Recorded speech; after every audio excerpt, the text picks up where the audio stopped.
I became the principal 3D artist when I was just a junior. I had just 2 years experience. There's two options, like I'll massively succeed or I'll massively fucked up. With 2020, I got my first job with Fortnite.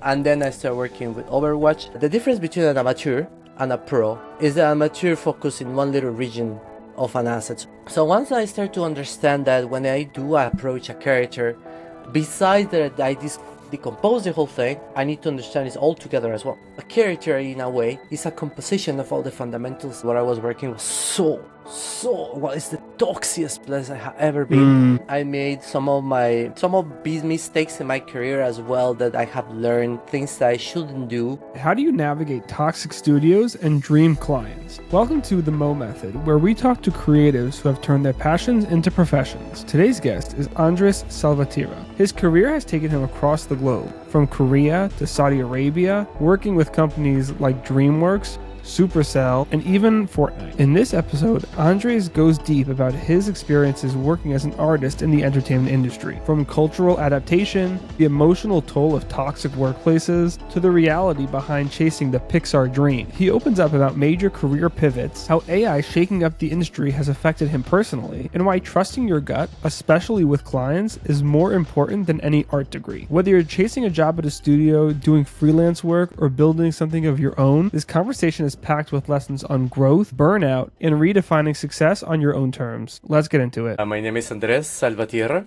or Jace 3D. I am a 3D character artist, mostly kind of specialized in 3D character modeling. I have 10 years of experience in the game and animation industry. So where are you from? I am from Guatemala. Oh, cool. A mix of stuff. Uh-huh. Yeah, I noticed on your bio on Instagram, you got like 4 flags. Well, yeah, what happens is I went to South Korea for studying my career. So I left when I was 19 years old to Korea. So that was the first country. I kind of put the flags that I'm the most in, or kind of have impacted me the most in my job. Actually, maybe I should put Estonian flag too. So Korea was the countries I was for around 9 years. Basically, it was from 2012 to 2019. And it was a pretty interesting situation. Then I moved to Moscow, got married, and have a little boy. So I'm kind of from that side too. Then I went to Saudi Arabia for a crazy, quote unquote, change of experience in my career. I don't know how they call that fuckery, but it was messed up. And but I put it because it impacted my career so much. So yeah, but regard that, I am. Was that part of like 3D modeling or totally different? It is 3D modeling. I was in a more leadership position, basically as head of 3D in a kind of huge company. But I'm not entering details quite yet. But it wasn't a good experience. That's the only thing I have to tell. Kind of screw up my career at this point. Anyway, the thing is, like, I'm Guatemalan. I was born there, but I have family that came from Mexico. So here in Russia, I hang out with Mexicans the most, and kind of felt something since the beginning. And like we have like rivalry between countries, right? So Mexicans and Guatemalans kind of have a thing on fighting. I never care about it. I always like Mexicans. I find them very funny. So for me, I had like an inclination for Mexicans. I guess it was my blood, to be honest. And I'm also kind of Spanish because my family comes from Spain and have a mix with Arab as well. So it's I'm a little bit of a mixed bag of stuff. Well, I'd say so. Like I want to kind of hear your whole career journey. So let's take it from the beginning. You know, like how'd you get into 3D and character design? Well, it's funny. I went to South Korea to study my career. My dream was going to Pixar. Had always been. I still have maybe like a kind of backstage little box where I have a dream. It's just this is not real. I just say like that's how it feels. In which I have that little dust box that I just forgot, and I had like a paper said, "Oh yeah, I wanted to go to Pixar." Yeah. But that was kind of like my motif, also kind of prove people wrong that someone from Guatemala could just say, hey, I want to do this crap, I want to do movies or want to do Yeah. video games. But I always loved the idea of making a game. That was for a long, long time. I think I was around, it was since I played Zelda Ocarina of Time for the first Okay. time. Man, that was a game that opened my world and my life to just this. I mean, it was for me an open world for that time. Obviously, it's not, but just was like insane. Yeah.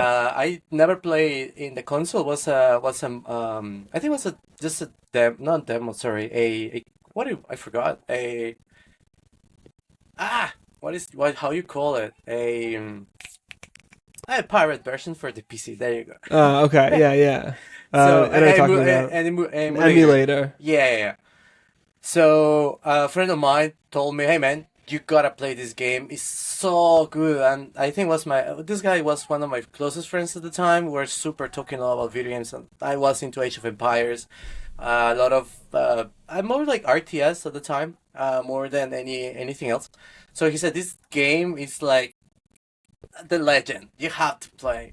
And I played, and I was like, "This is like I want to make this stuff, like this Yeah. type of games." So ever since then, I kind of started to kind of go around video games, but I kind of wanted to go. For me, was bigger was movies, right? Like appearing in the cinema, making a movie or some shit like that. At that time was like, Yeah. I want to become a creative director. And years later, I'm like, no, I don't want to do that shit. I don't want to be creative director, bro. That's not mine. Even our director at this point, which thanks God, all the situations in life just happened, and I got a chance to do some art direction. But even I'm like, okay, should I continue being an art director? Or should I just focus on doing art? Because even Hmm. though you are a director, at the end it's like high level profile management. Right. You don't Right. really do art anymore. Unfortunately, you do have to have a lot of experience and a lot of artistic eye to tell people, okay, this is what I want, and try to be able to communicate.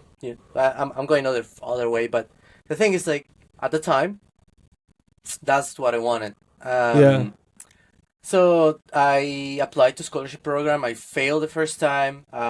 With him, I had to fight with my dad. Like we have family conflict at the moment. He was like, "You have to study engineer." I did apply to the university in Guatemala for engineer, which I entered and started studying, but I hated it. Like I hated it. I Yeah. just entered to chemistry. I was like, that was my biggest blocker.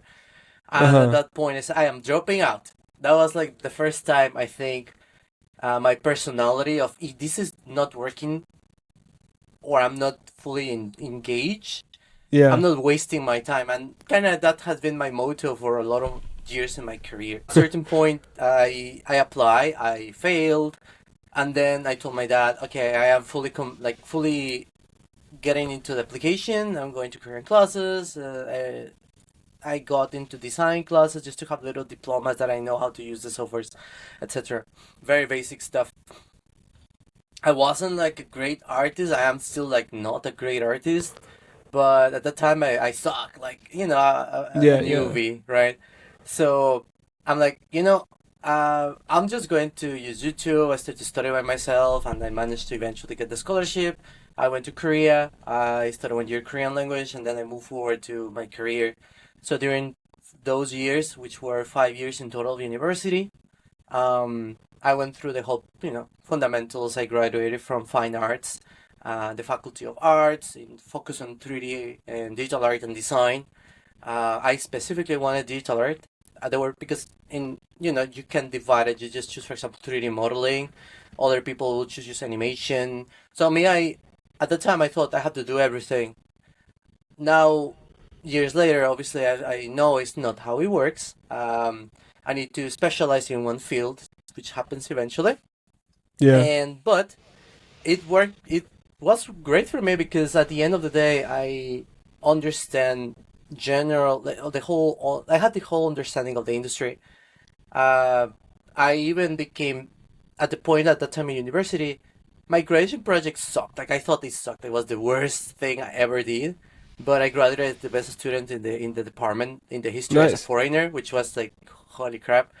Um, but for me the graduation project sucked. I really Right, didn't right. like it. And I kept telling myself, is not that good, blah, blah, blah. I got depressed like a lot. And then I started working, my head professor of one of them, there were like three head professor, but there was a female professor who, she recommended me to start working internships, before even graduating. So I started working like 2014 to 15, start in some little projects. I entered in some internship programs for 1 year, and then another one another year, and one was half a year actually, and the other one was 1 year. So 2015 to 2016, I was in another like internship, a small company that was for fully video games, but I was doing a lot of stuff. I was just modeling, doing rigging, animation as well. Mm-hmm. I thought that was it. Like even I wanted to become a lead. I'm always very kind of what is called greedy, I think, or ambitious. That I really want to go for the like maybe a higher role. Yeah. And then I end up fucking up because of that. But it was like it kept repeating like the whole thing. So the thing is that in the yeah, okay, so I graduated, but before graduation, I was already looking for a job. So I told the professor, look, I really, really want to do animation and I want to go to a job. And there's like, the university has, and the scholarship kind of gives you as a promise that, like, it's like a signed promise that if you're one of the best, they will find a company for putting you in, basically, Uh-huh. as recommended by the government, the scholarship government, and the university itself. So I didn't really need to force that. I just told the professor I want to work, and she said like, "Oh yeah, I have a place for you already." But it's Nice. really hard. It's super hard, super hard. It's like they did a movie. They are working with Disney. They're working with DreamWorks. I'm like, I want to go there. Holy crap! Yes, Yeah, yeah. send It's me a in. dream. Yeah, and I didn't know how much I didn't know at the time. Like I just sucked. Like so, the moment I apply, I bypass all the normal applications. Basically, I just submit my application through the university, and right away to the meeting of like, okay, we're interested. We see your profile as well. It's actually you're fully recommended. The producer knows the professor, so they're friends, and he's also like a graduate from the university as well, which is really like high level producer. Mm-hmm. And why not, right? So I went to the interview. I went really casual, like not casual, like it's like cool at the time. Yeah, yeah. And even one of my Korean friends, she was like, "Why you go to an interview like that?" So I was like, "This is my industry, man." Yeah. Now I dress more formal, but at that time I was like, "This is my industry, hell yeah!" Right, right. And she expected me to go like all suit and shit. So when I apply, they were like, "What do you want?" You apply to everything. I put animation, I put modeling, I put background, I put concept, and they were like, choose one thing, man. You Right, cannot do everything. So I said right. to them, look, I really don't care. Like I wanna be an animator. And they said, well, your animation skills. I put kind of like animation first and then modeling. Uh-huh. So they were like, okay, you need to choose one thing. So I said, you know what? I want you guys to choose for me. And they're like, I don't know if that's normal in Korea, right? But I think by the conversation, how it went, we like all of us. Like I like them, they like me at the time, Mm-hmm. and it was really good. I like the leads as well from different departments. So it was like, okay, this guy is super greedy. He wants everything. So they choose at the end. They say, your animation skills in your reel and in your projects, they were a little bit lacking, well, very lacking. Uh-huh. So the common denominator was like, you're really good in concepting, but not as a professional concept artist. However, in modeling, it's like where you excel. Mm-hmm. And so the 3D lead, he chose me for the basically for the hardest role was character modeling, and I really was bad at the time. I was so afraid of modeling characters, although that's what I wanted to do, Yeah. but I was super afraid. So that's how I started working for a little project called Superbook. From that one, I moved to DreamWorks, DreamWorks TV, but the project was very tiny, but we were involved in the same pipeline, the same workflow, the same rules, the same feedback sessions. DreamWorks came several times to our studio to train us and to work together. The director of Disney came out as well. I was helping at the time when I almost quit the company because of some economic situation in the company. The whole country started to go down. We have like a small recession in Korea 2018 to 19. My company struggled a lot, so they stopped paying us, so I quit at the time. But before that happened, what the hell I did? Oh yeah, so I reached a point that I was really good. Not to say like, oh my god, I was awesome, but I was trained by my lead super close, like one on one, and I was listening to everything the guy was telling me. Everything I was applying as feedback, like whatever he was saying, I applied, whatever, and I did more, and I did more, and I did more, and I said, hey, can I get another character? And it's like, okay, which one you want? And then I went, can I do like a principal character? He looked at me like, are you sure? You know what? I'll make you this a special character, which was like a monster. That's your character that will level up to the next one. If you succeed with this one, we move forward for first like what's it called? Sorry, man, like the most important characters. That's it. Yeah. And I was like, okay, so I did it. It was good. I was pushing the texture pipeline as well to make it much better all the time. At that moment, he started giving me lead. He was the 3D lead, but I became the principal 3D artist when I was just a junior. I had just 1 year, 2 years experience, and becoming 3 years experience basically at the time. 1 year experience added just because of my internship, which kind of gave me that boost a bit. But in terms of knowledge, I still felt pretty junior. But it started giving me a lot of lead stuff. He started to, okay, all your coworkers, I want you to check them. I want you to check their assets. I want you to give them reviews. I want them to prove them, and then we send them, and then like that. And for Disney, it was the same. There was a colleague of mine. She needed feedback, the same. And then there was the background team. One of the some artists were struggling doing some stuff, like hair strand and stuff like that. I started to specialize a lot of hairs. And he started just telling me, just help them. Just go ahead and lead the way. After that time, I mean, it became super good at a certain point. I had a trip. I went to Philippines. And then they stopped paying us again. Then is when the whole stuff went down. In that moment, when I came back, already we lost like 2 senior artists. They left the company around October, around December. When I came back, January 1st, or January 2nd, I think it was, he told me, okay, Andres, I need to talk with you. And this is it. We're losing our last senior. She was really awesome. But we also started to have conflict because the feedback I was giving was the right base of my lead, but she had her own opinion, and the lead was just telling me, just do as this. So I got used to just follow him. I was giving the feedback that way, and then the lead changed the feedback to another situation, and then the lead we entered a conflict. No, the lead saw the girl, and he said to me, he got mad at her. I said, I told Andres to do that, not you. I was like, what the hell? Put you right in the middle of it. I felt so bad because she was a senior. She had like 6 years experience. I just had like 2. And I felt like, holy shit. And I look at her, she looked at me like, you're dead. Like, you're dead. Like, Koreans and Japanese are kind of similar. And, you see anime, how they are. But Koreans, they look at me, you're like, you're dead. I was like, yeah. I'm so sorry. It's not, I don't mean this shit. After that, all the feedback was, she got pissed, but it passed. After that, she announced that she was mad in general for the environment, actually. Became toxic, and she ended up quitting. And I was like, oh my god. So he said, so now, Andres, I want you to work with me, but you have to finish her work. Everything from like our senior stuff is yours now. I'm like, holy shit. So at that moment, thrown right into the senior level. Yeah, obviously I wish they would have paid me more, and that has been always my struggle. Like, salary doesn't compensate what I do. But I'm like, okay, and I started doing it. Senior work on a junior payroll.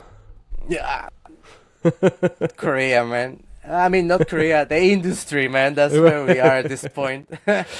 I'm very like against it actually. But the thing is that um, it was good for me because I started having a different experience at the early stage in my career that was insane. Mm-hmm. At the point that helped me to my next project. So after that, I mean, I was sending assets. They were kind basically every asset that I was doing had zero feedback from the clients. It was approved right away. Approved Nice. right away and approved right away. I felt super fucking awesome. Like I was like, this is amazing. Yeah. But at the end, I felt super frustrated because I also wasn't getting paid. Besides, I was a junior doing senior stuff, and it just became in a situation that you know what, this is not good, and yeah, we had some stuff going on, and my girl was finishing also uni or her master, and we're like, what should we do? Should we stay in Korea? Should we move forward to start applying places? Nothing worked out. At the end of the day, all the signals were like, we need to leave. So I said, you know what? Why not? Let's go to Russia. Moscow. I don't know there. The only thing I think is Russia is the videos all the videos that I have seen in Instagram of crashes of cars and stuff. That's what I knew about Russia, bro. And she looked at me. She said to me, "You are such a ignorant moron." Was there any Like, connection to Russia at all, or is it just like you just decided like you're like I want to go to Russia? well, not really at that point. It was just my girl, and she's Russian. Oh, So okay. yeah. So that's why I was like, okay, let's go ahead. And but as I said, like, for me, was Russia is empty, man. There's nothing there. Just no. Right, right. And she said to me, "What the hell, man? How ignorant I was. Fuck, Moscow is so beautiful." And let's say I arrive here, and we start different situations. So I start applying different places. I entered to before leaving. I also entered to CG Master Academy. Start to become more, keep studying and studying, trying to go different. What is called like uh, try to keep training myself a Yeah, lot. yeah. And at the end, I continue. Like through all the struggles, I continued CG Master Academy, different other academies. And then around the next year in 2020, yeah, 2020 was, no. Yeah, 2020, January 2020, I got my first job with Fortnite. So these guys were an outsource with Fortnite, and then I started working with Overwatch, and then I moved forward to different other projects. Then I started working with some Mexican guys, all video games. Then I started working with Supercell. I got a chance to work for this new game that is called Squad Busters. I started working for the characters, beta characters for the game, which now are also in the final game, which is super awesome. Yeah. That was like my peak in my career for me. I was working for Supercell. Payment was nice. The project was beautiful. More than the payment, the game was. Even the art director is it's an awesome dude. He's from Spain. I admire the guy so fucking much. For me, I think this guy's. I see him like one of the few artists that I had talked personal stuff or maybe some issues, Mm-hmm. and I talk with him regularly. Uh, he's super busy dude, but I appreciate him a lot. Like, he's so amazing. Yeah. So the thing is, this guy approached to me and he said, "Hey man, we kind of knew each other by a class he gave, and it was amazing class by the way. But basically through that approach, he told asked me for working in this project, and for me, it was like, fuck yes, I always wanted to Yeah. go to Supercell, man. And so then from there, there was a 6 month project. It was supposed to be longer, but seems like we produced more than it was needed. Seems like, and at the end, the production for 3 was halt because they continue moving forward in other direction. Also, I made in this time frame, I made some of my maybe some of these mistakes in my career as well that I have learned different aspects that things that I shouldn't do Uh-huh. in terms of project time management, budgeting as well, that I feel affected me as well in like maybe with recruiters or stuff like that. It's just you know part of my inexperience in the whole environment until last year too was one of my biggest career lessons.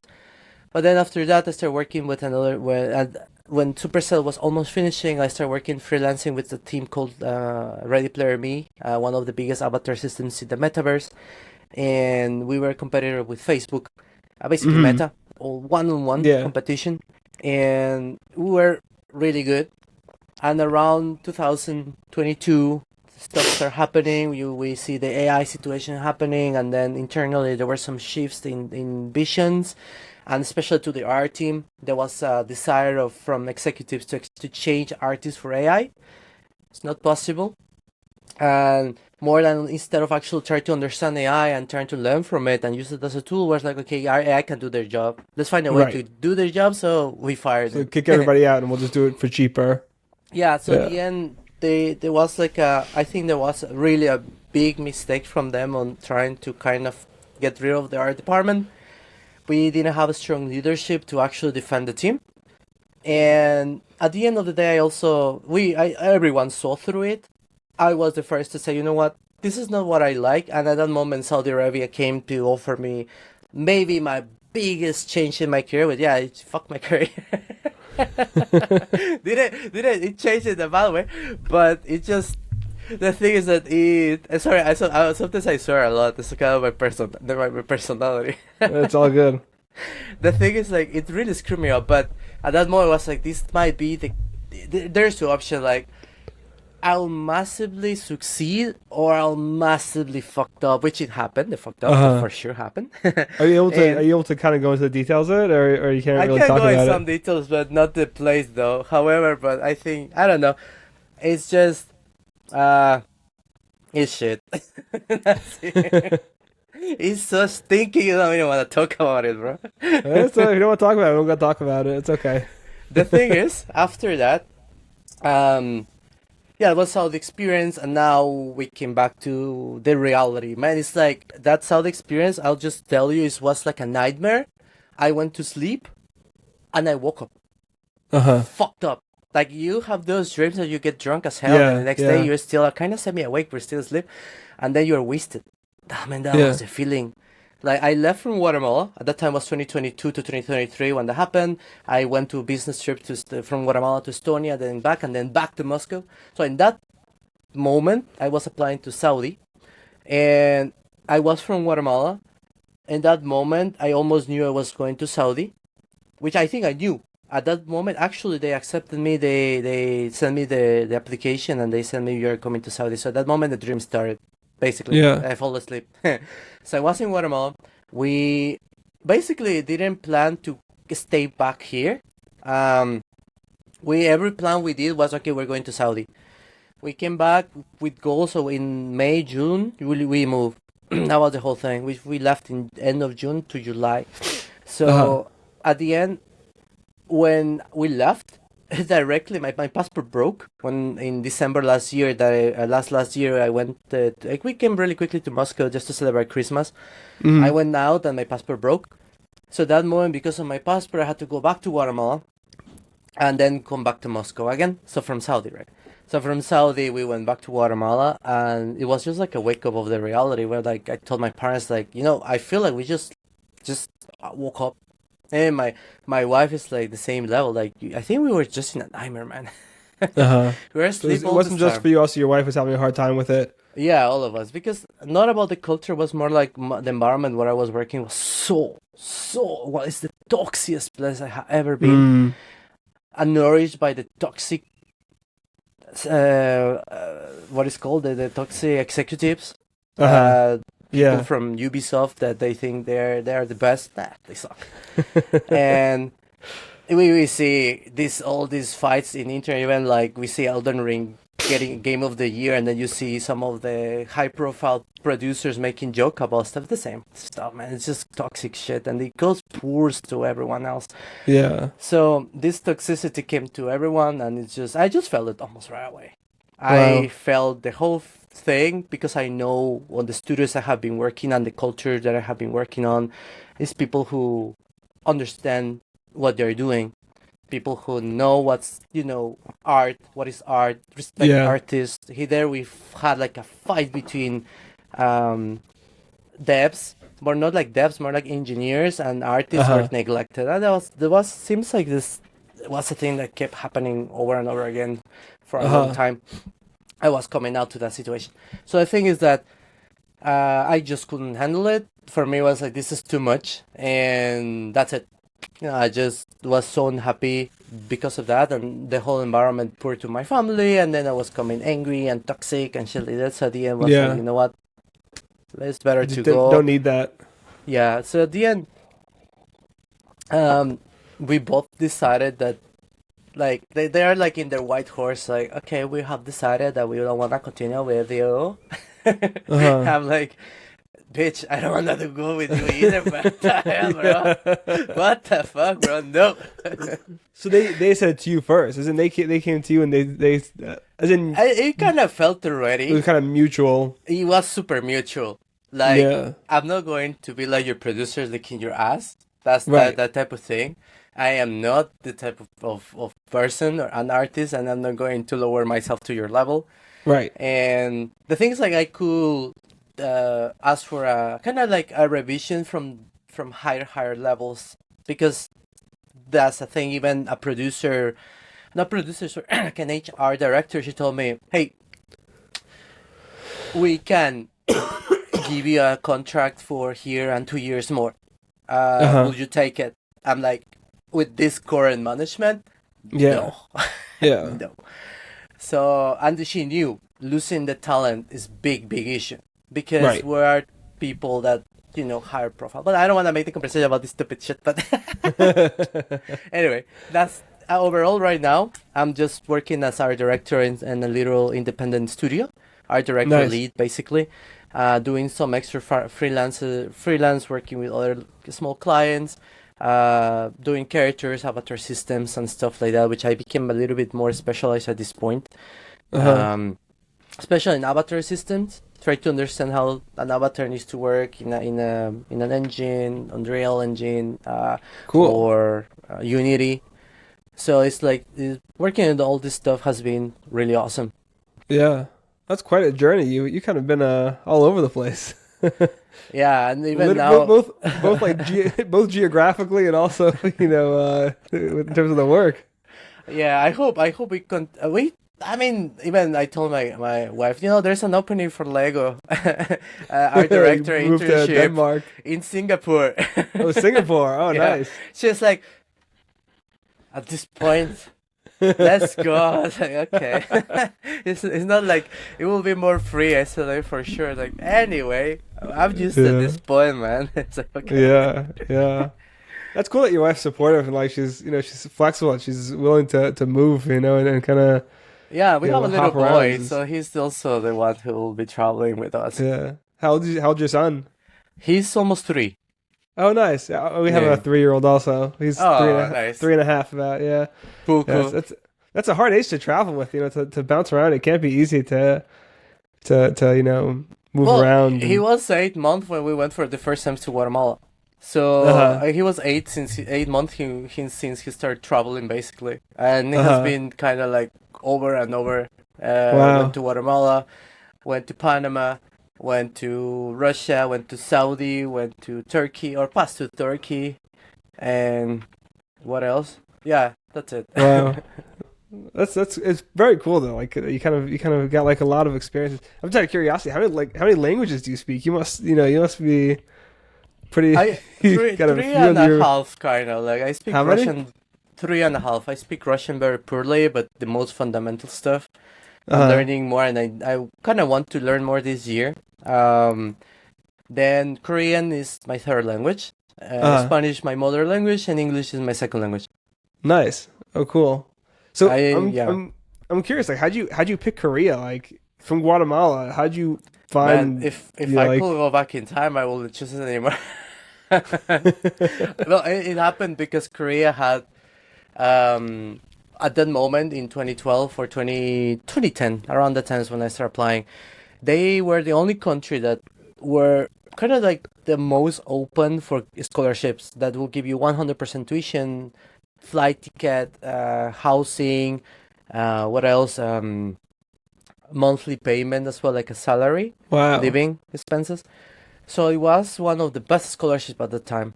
There were other countries as well, but I have been always so attracted to Asia. Yeah. China, Korea, Japan, all East Asia I like it a lot. I have a lot of even like a lot of Filipino friends. Uh-huh. Um, and also for Korea was at the time like really interesting, and the Korean culture. We have one of the biggest communities in Central America of Koreans is in Guatemala. Really? So Korean, yeah, like Korean society. There's a lot of Korean town, Korean restaurants, Korean markets, Korean churches. It's everything there, bro. Uh-huh. So it was pretty easy to go to the Korean classes, and then I got involved more in the Korean culture with the Korean community, and it was pretty cool. But at the same time, it felt very niche Mm-hmm. and very close. Uh-huh. So it's just how the culture is. So it Yeah, felt yeah, like you felt like an outsider still, which is yeah. something that will continue happening in my old stage in Korea until I realized, you know what? Here in Moscow, I am. They speak me in Russian because they think I'm Russian. Yeah. Or if I travel in Europe, no one really cares where I am. They might even speak Right, to me in the right. same language. But in Korea, I was a foreigner, Yeah. 100%, Yeah. and it was a little bit. It was tough eventually when every time you went out, you speak Korean. They look like, oh, you speak so well Korean. But I just say 안녕하세요. I'm like, oh my god, you speak so well Korean. Like, I know I speak Korean. I've been here for 9 years. Can't you just sell me this? And or in the street, they just look at you. And that was maybe one of the annoying sides. And the working stuff is really hard. It's really like hell Korea is called. They call it hell Korea. Uh-huh. Work wise, it is really bad. Well, in terms of the culture and In terms of the the culture, I like it. I like the culture. I like Korean people. I was it like in the work culture, I food. mean. I work culture. Yeah, yeah, it's not good. Uh-huh. That's why it's a That's lot of suicides. uh-huh. Uh-huh. I think in 2018, around the 2018, we had a change of management because in one of the it's called Nexon. I don't know if you heard about it, but one of the biggest companies of Korea, Nexon. Um, one guy killed himself. He just throw himself from like the building is like a square, but it's like open in the center. The Uh-huh. guy just throw himself and he just kill himself like that. Uh-huh. And and an engineer died of a heart attack because he didn't sleep for a week. Oh So it wow. was like two deaths in almost a What row. is it that they push people very hard? Is that it? Or like what is it that's Yeah, it's so super exploitive. It's insane. Yeah, uh-huh. it's a level of what happens is Koreans are really hard workers Yeah. and they're very insane. And that I also kind of gain as well after working in Korea and studying in Korea. I developed something that I call the Korean mode. When I need to work and focus and make sure a project is finished, I turn on my Korean mode and I don't stand from my desk for around maybe the 8 hours that I need to be sitting down. I just stay there. Uh-huh. Sometimes I forget it's time to have lunch. Obviously, now I try not to do so. I have an alarm every hour to stand up and walk. My watch tells me you need to walk at least 10 minutes. Yeah, I yeah. stand up, something. But at those times I was doing it a lot. I affected my health in many ways, and I developed that mode that for Westerners, for us Westerners, is insane. It's Yeah. exploitative. You feel like it's not like you. How can I say, like, you cannot really push people that far. But with this mode with me, I sometimes forget. And Yeah. sometimes, as when I became now more experienced and now lead of teams and are directing and stuff, there reaches a point that I need to really be very mindful of. Not everyone can handle very, very, like, the strict levels of you need to Yeah. do this in this level. I had several art directors. One of them was an asshole, but I learned a lot from him. That was with Overwatch. The guy was telling me, we modelers, we need to work like we're surgeons. The moment you do a, a line in the mesh, or in this, when you're sculpting, it needs to be so clean like you're opening a skull. He said to me, like, holy fuck. I really can't do some shit, bro. And the guy's like, if you don't do like that, you suck as an artist. I was like, okay. Okay, I suck. But Wow. I then I understand that, and then I start working hard to polish my skills, and it's just out of experience. Right. Right. Every day doing the same shit over and over and over again for 10 damn years. Eventually you Yeah. become good.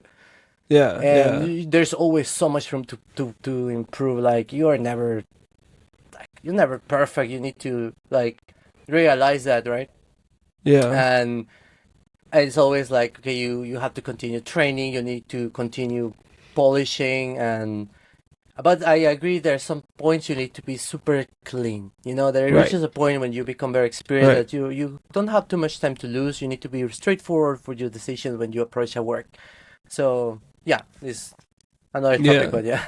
Yeah. So how do you kind of like strike that balance of like, making sure you have really nice, clean work, but also not like making yourself crazy to the point where, you're one of these people who's jumping off the roof, you know what I'm saying? I think it's hard. Uh, you have to force yourself to try to find that balance. Um, Like for you personally, what have been some things that have like worked in your experience? can you just ask the question again? I was saying, in your experience, in your time, what are some things that have worked for you to kind of have that balance of getting the results you want without pushing yourself to the point, where you kind of break yourself?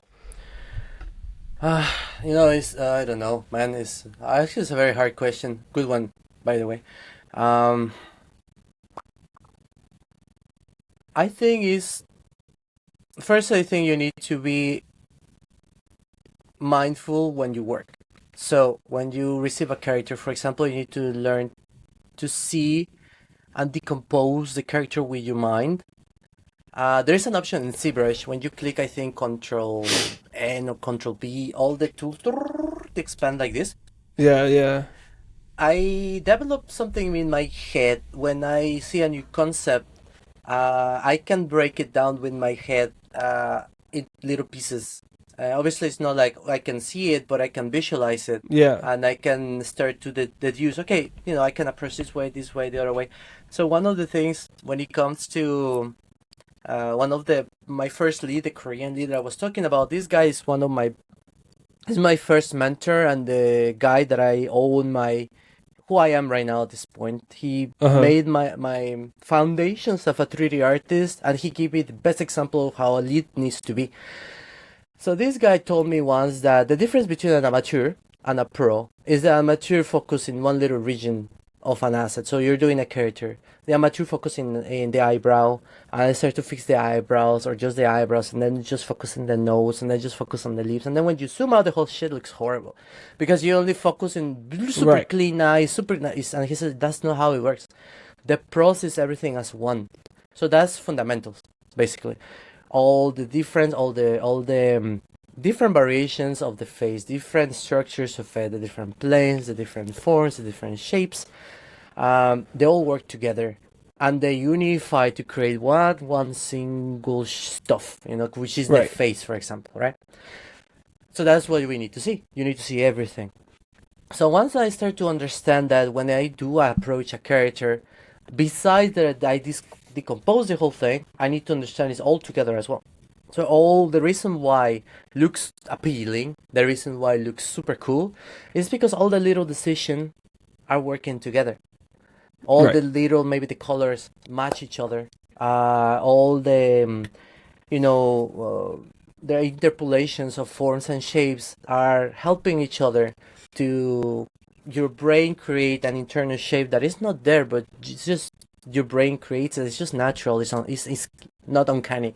It's Yeah. canny. Yeah. So the thing is that those things is what you need to train, and that's what I start training. To the moment that I see an object, that I see a character, right away I know what to tackle, and I try to, by my experience, understand that when I'm fixing a head, it's not just about the front.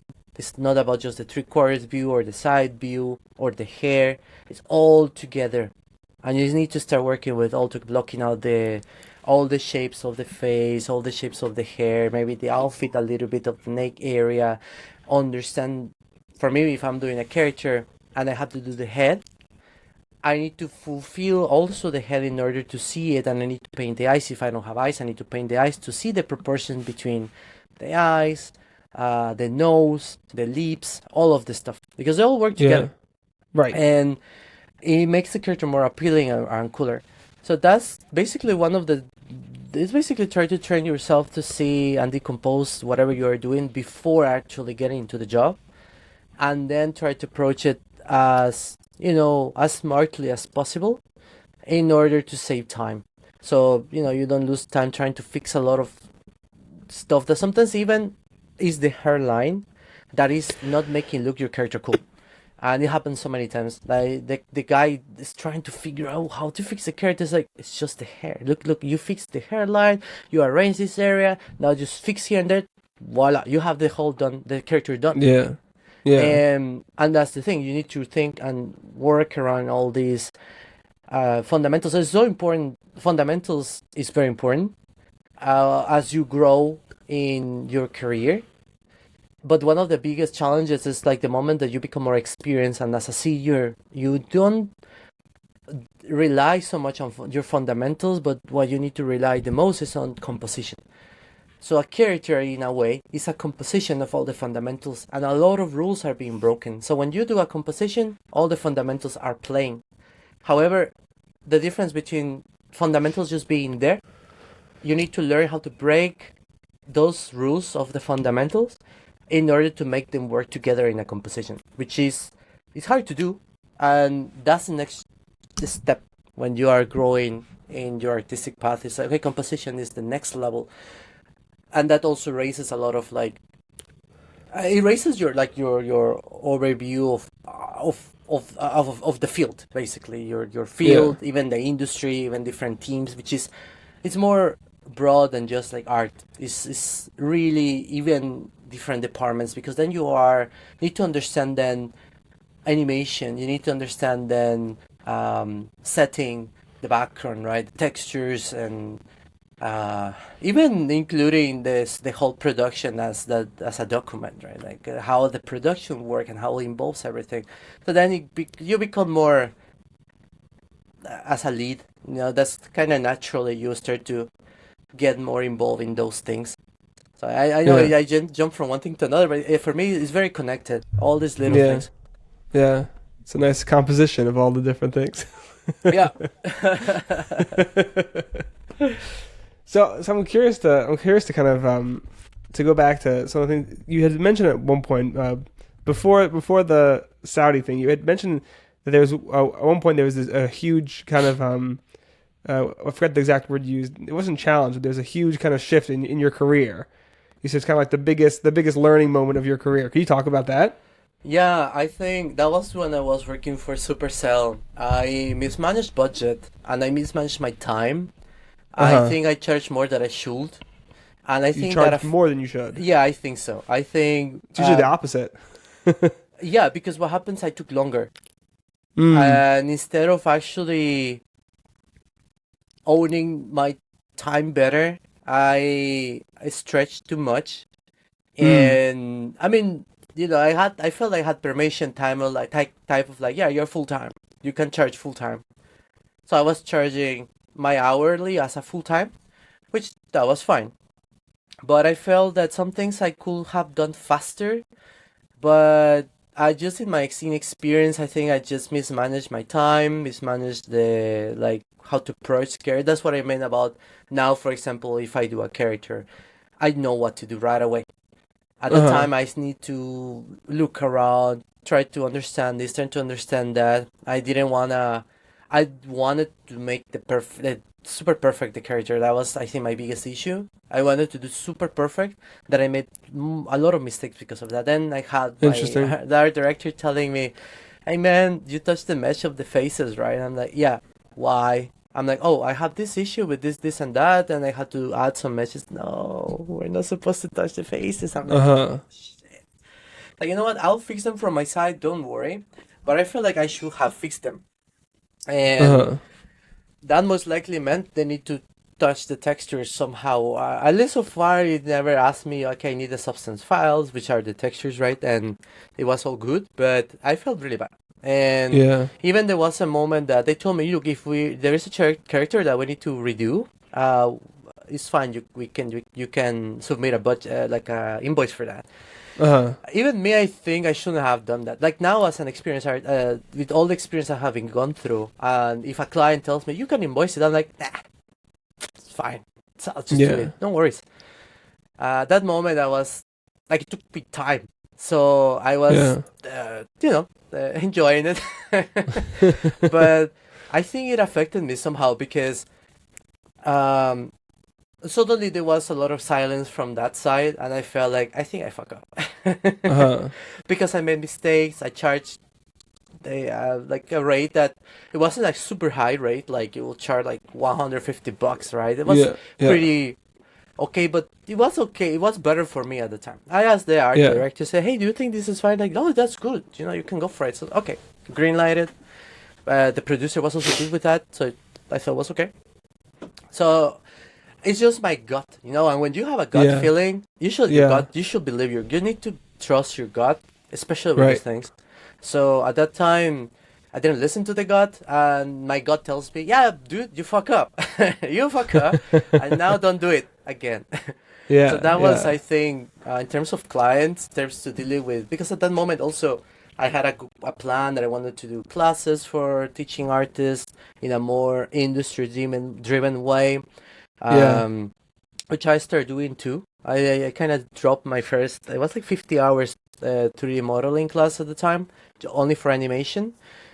And after that, I got kind of stuck doing a lot of projects. And then right in 2022 to 2023, I said, okay, this year I'm going to do my classes. I'm fully going on that. But Saudi happened. So I had to Uh-huh. even stop all these little projects that I was already in pipeline. I had to hold everything. Uh-huh. And but that was just another situation. But that was in my career based on like dealing with clients and maybe invoices and things like that. You don't really learn until you actually made those mistakes. Even someone will Right. tell you, Right. don't do that, and you're like, yeah, but what if I do it, Yeah. but it's Yeah. fine. Like I think if I do it, then I think it'll be fine if I do it. Maybe it didn't work for you, but for me, and then Yeah, you yeah, know. and then it actually didn't work for you either. Yeah. So you're like, Yeah. yeah. Yeah. Sometimes you gotta like the only way to learn is by making the mistakes yourself. Yeah. So it's even now I'm like, I think I'm in a stage in my career that I also can be a little bit more chill in terms of Yeah. like I work really fast. So no matter what I do, even I want the client to be happy, Right. because if the client is happy and it feels I have a lot of options, that's what I do a lot now. It's like, okay, look, I can, you need some changes. We can work with this. This is all good. This is all fine. Let's move forward. I don't mind. Oh, you need to know that the direction with the characters. Just fine. Now we Yeah. just try to be as more open as I can. Very approachable. I notice clients really love that when you actually care about giving all these options for them to choose the better Right. path.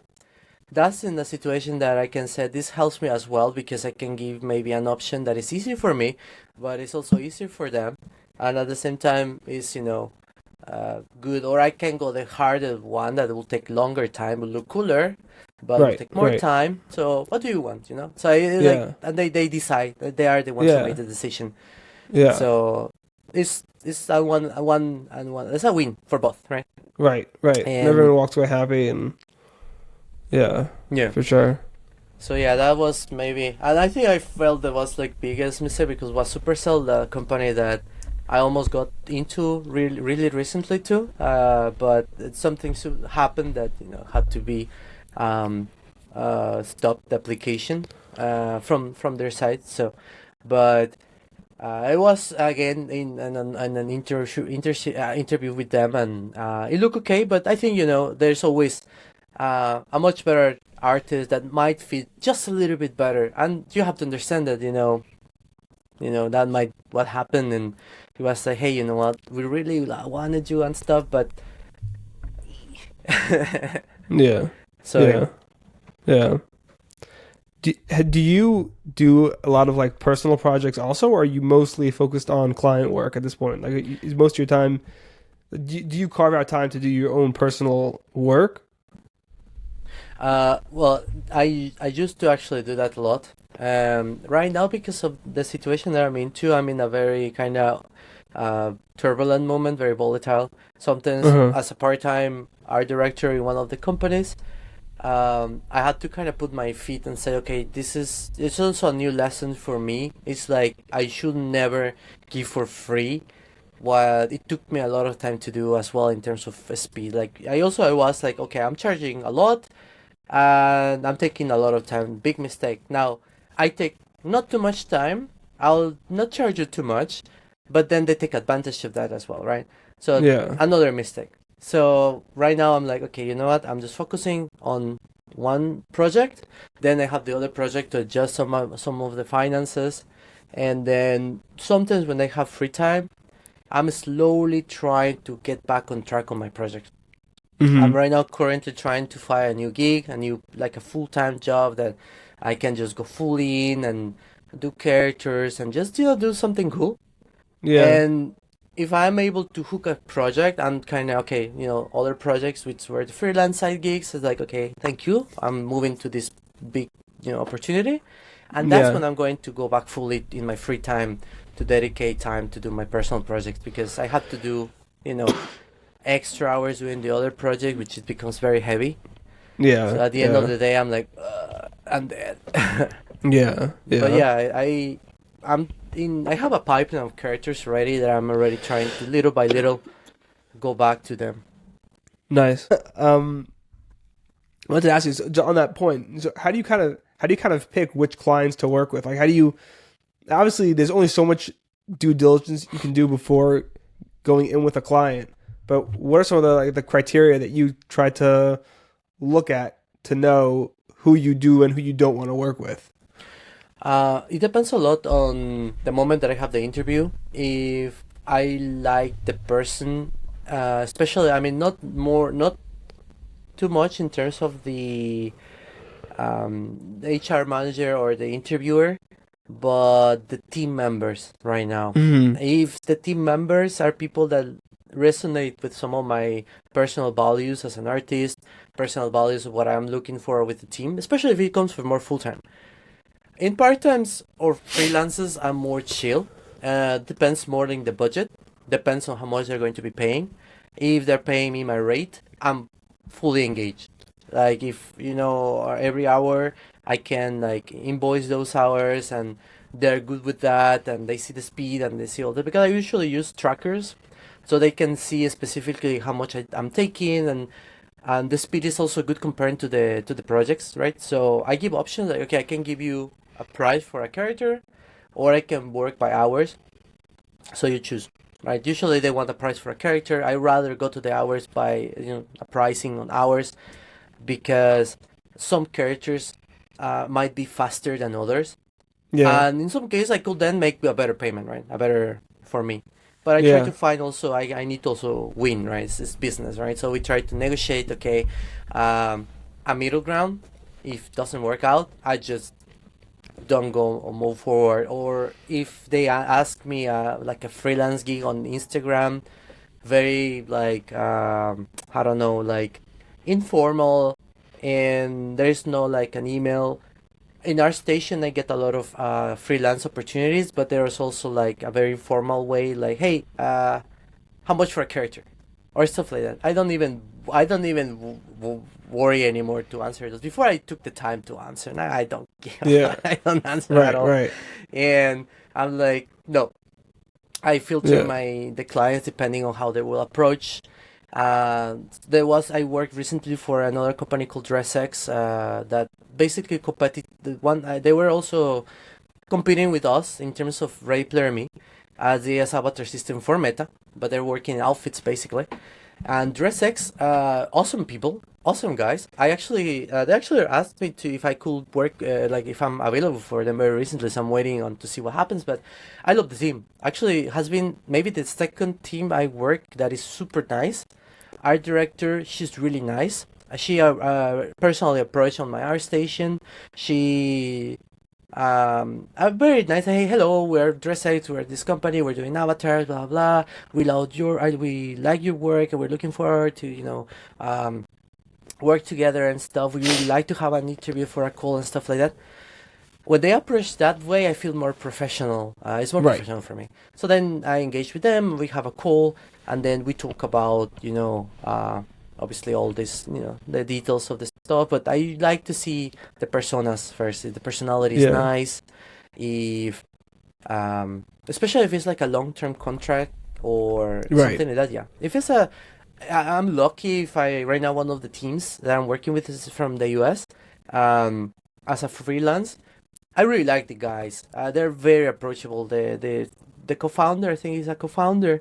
He is also game designer, and the dude is super. I think he's a tech game designer. So he's into the tech stuff. He's super good Mm-hmm. with all the tech stuff and programming and shit.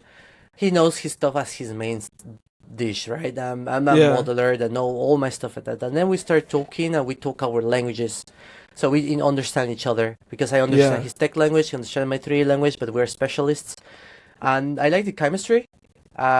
It was really cool. And almost right away, I want to work with him. I was like, okay, Yeah. cool, me Yeah. too.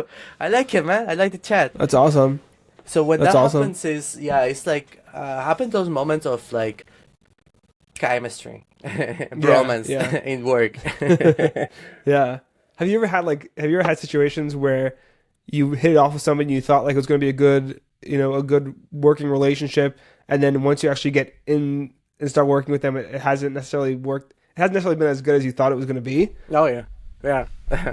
Recently, having those situations, especially in the one I was telling you, which I first week I knew I fuck up. That's it, and I Uh-huh. fall. I felt depressed like after that. Like when you were signing up and everything, you had no idea going in. Yeah, You of thought, course.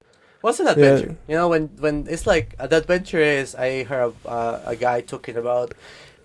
We want adventure in our life. Are you sure you want a life and adventure? You know what that shit means, right? It's like you throw yourself to the wilderness with nothing, and then you try to survive. That's adventure, and yeah, that's how we felt. We went to Saudi not knowing anything. Of course, I made research. I studied the culture. I tried to understand the situation that the what it was told outside. It wasn't actually true. Of course, the media is very polarized for Saudi Arabia, and I am in a situation which in Russia the same situation. The media polarizes in a way that is not as it is, and I'm like, okay, probably it's the same crap. yeah. And then I have a Saudi friend who I met in Korea long ago, and I remember she wasn't even using hijab at the time, and I said like, hey, she's Muslim and stuff. And then sometimes she was, sometimes she not. And then I wrote her and she said, "Oh yeah, what happens is like, um, depends on the regions, depends on the if you're Sunni or the other one I forgot, and Shia, I think Shia, is yeah. a yeah. So it depends a lot of that. So I think she's a little bit more chill living in Saudi, and a lot of girls in Saudi actually they don't use hijab. Just when they go in public they do or they put a scarf, but a lot of girls don't like to use it. They're very open. They of course use abaya, which is a tunic, but worker has several female coworkers who don't didn't like it. It's fun. They explain me as well. It's more formal stuff. It's like a formal wear already for Mm-hmm. Saudis. So there's a lot of misconceptions, and I Yeah, knew, why not, yeah. and why not? Yeah, and we went, and it wasn't like the culture I like. I like the Saudis, especially Saudis in themselves. I felt them like they are like the Middle Eastern Mexicans. That's how I Uh felt them, huh. Uh huh. and they were so chill, relaxed. They're very very nice. The end one of my best buddies is called Abdullah. This guy, we start fighting at the beginning. I went through the wrong approach because I was recommended from other producers who come with wrong ideas in their heads of Uh how to huh. force my team member to work. And I tried to do it, didn't work. Right away, we start fighting. And I approached our director and I asked, hey, Ben, you know what? I want to have a meeting with you and him. And I want to fix this right away. I Yeah. approached the guy. I apologized. I said, look, I did wrong. I'm sorry. I want to start again, and I want you to know that I want you to be my right hand man. And at the end, this guy became like that. And so the whole experience in itself in the company was the worst. Like if I'll be working in a company was really good, things will have been completely different. I will have Right. probably enjoy it. I will have probably come happy all the time from work, and obviously there's always hard Right. times, struggles. Right. But yeah, I thought was going to be different, and we were not doing anything until today. Nothing came out from that place that is good. It's all bad, Uh-huh. and it's just a waste of money. That's it. Uh-huh. They're just wasting the crown's money, to be honest, and it's really sad. It's very sad. Yeah. Yeah. That's unfortunate.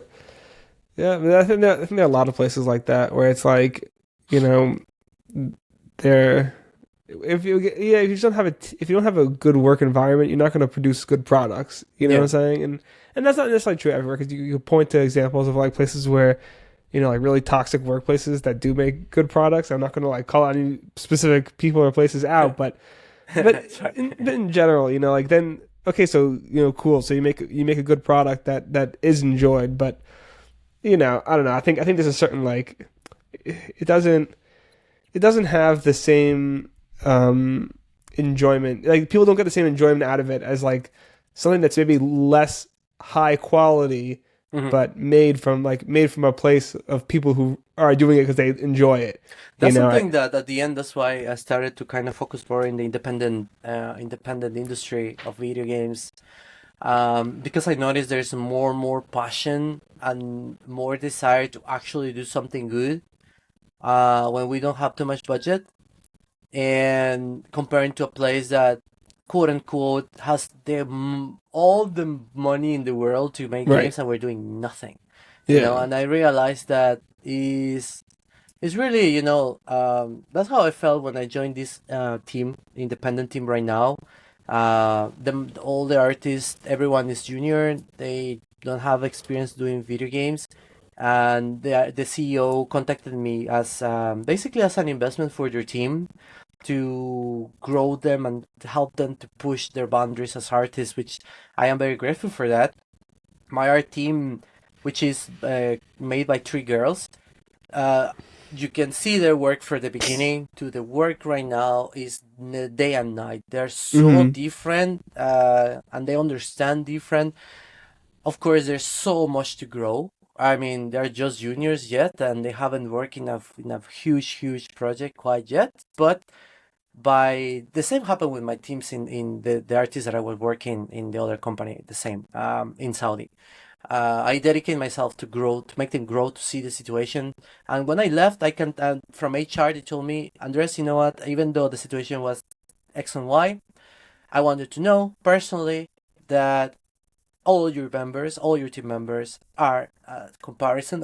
You can compare them day and night from where they were to Mm-hmm. who they are right now. And I'm so grateful for that. And for me, That's awesome. that was it. That's the only thing I needed to hear, is that my team members are better than they were Yeah. when I arrived, which that's in a way. I also do classes as a professor in a master degree program in Spain. Every season, there's like a bunch of students that I am assigned to. And when I see my students delivering a great final work at the end of their block, I'm like, fucking awesome, man. I love it. Yeah. And I Yeah. like teaching. I like mentoring. I have the time to just, as you notice, to speak. And when I am teaching them, I speak, and I have to force myself. I cannot go more than 30 minutes, because if not, they're not paying me that, and and I'm Yeah. just tiring myself because I have other five kids to go with. But I can't just continue giving feedback and That's fix this, awesome. fix that. I just love to see when I don't know. I just love when I see an artist growing. Yeah. Uh, because I had that. My lead was like that with me. He sit down for hours just teaching me how to do how to do better hair, how to do better faces, look depth of characters, understanding the transition of 2D to 3D, understanding proportion, understanding everything, man. It was just like I was there just to listen to him. Yeah. But at the end, he became my example of who I need to become as a experienced artist. Like when I have Mm-hmm. little guys, junior artists getting into the whole struggle, tell them you suck, but it's fine. Yeah. Don't worry. Yeah. I suck the same. We all suck, but we'll become better. Yeah. Yeah. Yeah.